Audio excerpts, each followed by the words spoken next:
सुधा सागर जी महाराज live का होगा उपस्थित हैं। ये अतिशयोक्ति नहीं होगी अगर मैं कहूं कि ये हम सब के लिए, केवल अशोकनगर शहर नहीं,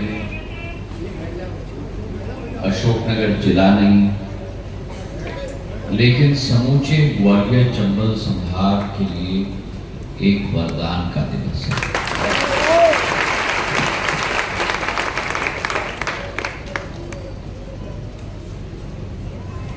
मैंने सदैव सुधा सागर महाराज जी से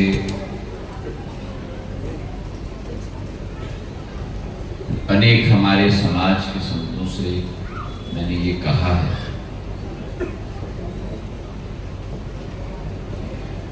कि मुझे ये अवसर प्राप्त नहीं हुआ जन्म से जैन समाज का नागरिक होने का, लेकिन मैं कोशिश करता हूं जिंदगी में हर पल हर दिन अपने कर्म से जैन समाज का नागरिक बनना, और उसके पीछे एक कारण है।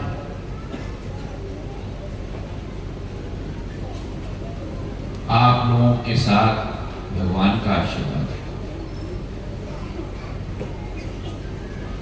क्योंकि ये समाज एक सामान्य समाज नहीं, इस समाज की सोच, इस समाज की विचारधारा स्वतः की कल्याण की कभी नहीं है, जन कल्याण की है। और ये अतिशयोक्ति नहीं होगी अगर मैं कहूं कि जग कल्याण की है।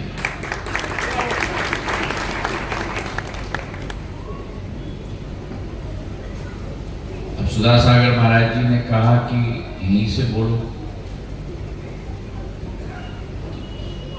आपके स्थान से मैं बोल नहीं सकता,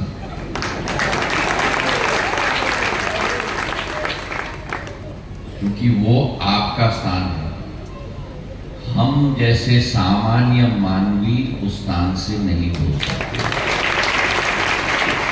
और ना हमारा अधिकार है और ना हमारा हक है।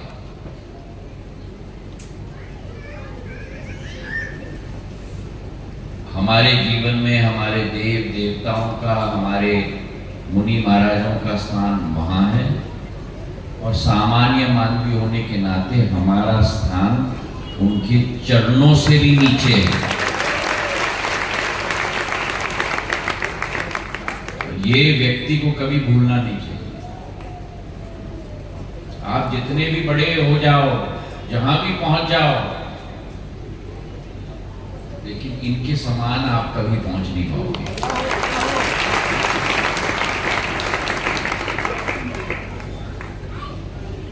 और हाँ, हमारा समाज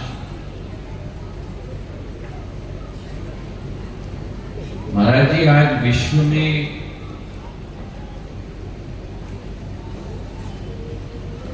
बहुत परिवर्तन हो रहा है दिन प्रतिदिन, बहुत कटुता फैल रही है।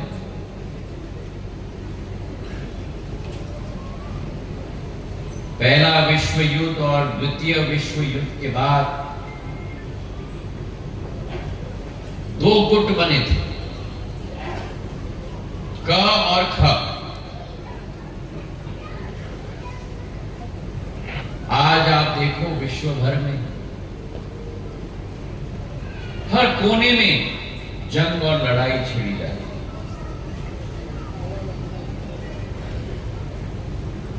ये जंग और लड़ाई केवल बंदूकों और तोपों और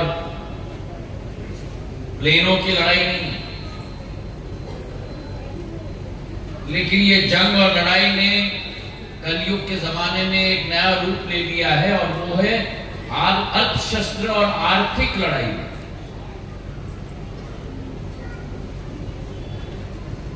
और इस परिप्रेक्ष्य में जैन समाज की सोच और विचारधारा अगर विश्व के 800 करोड़ लोग अपना लें तो पूरे विश्व का उत्थान हो जाए। और खास करके क्या, जीवन की शैली,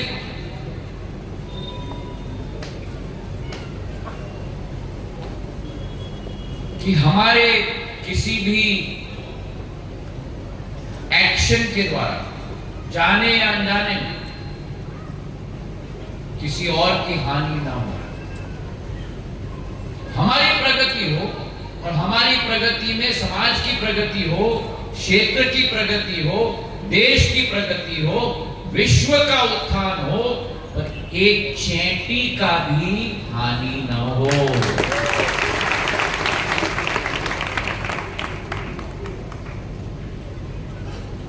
जियो और जियो।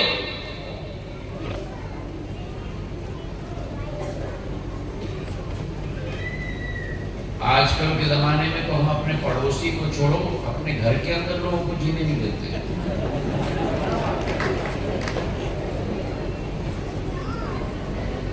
ईर्ष्या का भाव, घर में अगर 4 पुरुष हैं तो एक दूसरे के विरुद्ध, घर में अगर 3-4 बहुएं हैं तो एक दूसरे बहुएं के विरुद्ध। और इसलिए इस देश में जब ये कभी भावना नहीं होती थी, आज भावना हो रही है छटनी। छटनी मतलब क्या? तुम अपना रास्ता अलग से तय करो, मैं अपना रास्ता अलग से तय करूं। ये हमारी देश की प्रवृत्ति कभी नहीं रही है। हम लोग सदैव जॉइंट फैमिली के रूप में रहे हैं, और जॉइंट फैमिली से ज्यादा महत्वपूर्ण घर में केवल एक रसोई होती थी। चाहे घर के अंदर 50 लोग रहते हैं, पर खाना एक ही जगह बनता था, और उसके पीछे भी कारण था। क्या? कि सारे महिलाएं और सारी बहुएं एक साथ खाना बनाए। एक साथ खाना बनाने में कभी कभी गलती से भी हाथ मिल जाते थे,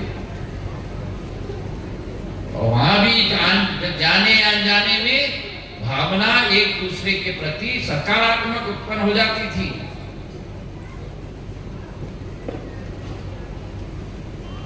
मेरा कहने का तात्पर्य है,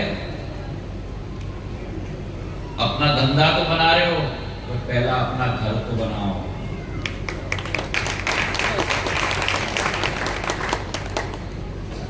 आखिरी बात, अगर किसी के प्रति गलत भावना नहीं रखोगे, शुद्धता से अपनी जीवन जियोगे, जितनी शुद्धता से हम जी सकते हैं। अब हम महाराज जी तो नहीं है, हम भगवान तो नहीं है, जितनी शुद्धता से हम जी सकते हैं। जिंदगी में सबसे महत्वपूर्ण, जैन समाज पहले चीज सिखाता है, तालीम। क्या बोल रहा था मैं? शुद्धता। जैन समाज हमें सिखाता है कि अगर दूसरे के प्रति साफ दिल रखोगे, किसी के भावनाओं को चोट नहीं पहुंचाओगे, एक चीज आपको मिलेगी।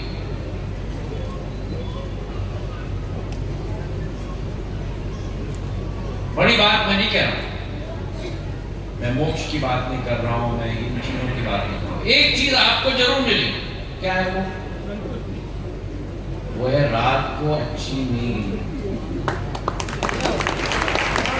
ये मैं आपको बता दूं कि देश में और विश्व में बहुत बड़े बड़े लोग हैं, रात को सो नहीं पाते। और आज वर्तमान के युग में जब इतनी प्रतिस्पर्धा है, इतने प्रेशर्स हैं हमारी जिंदगी में, अगर एक चीज सबसे महत्वपूर्ण है वो है चैन की नींद रात को। और इसका मैं श्वास के साथ भी जोड़ रहा हूं, क्योंकि ये केवल आत्मा को शुद्ध करने की बात नहीं है। वही लोग दीर्घायु होते हैं जिन्हें रात को अच्छी नींद मिल पाए। हम तो समझते हैं कि ये शरीर एक इंजन है, घिसाते जाओ घिसाते जाओ घिसाते जाओ। अरे इतना घिसाओगे तो एक दिन आएगा जब ओवरऑल करना पड़ेगा। ओवरऑल कोई नहीं कर सकता। तो शरीर को भी 8 घंटे मेहनत का समय दिया जाता है। शरीर को 8 महीने नहीं, 8 घंटे समय दिया जाता है शरीर को मेहनत करने के लिए। 8 घंटे शरीर को जरूरत है अपने आप को रिपेयर करने के लिए, और 8 घंटे जरूरत है शरीर को आराम करने के लिए। वो समय अपने आप को दोगे और अगर पूर्ण रूप से अच्छी नींद मिलेगी तो आपका शरीर सदैव स्वस्थ होगा। जितना आपका दिमाग नहीं, आपका दिल साफ होगा, उतना ज्यादा आपका शरीर भी साफ होगा। बोलो मेरे साथ, जय जिनेंद्र।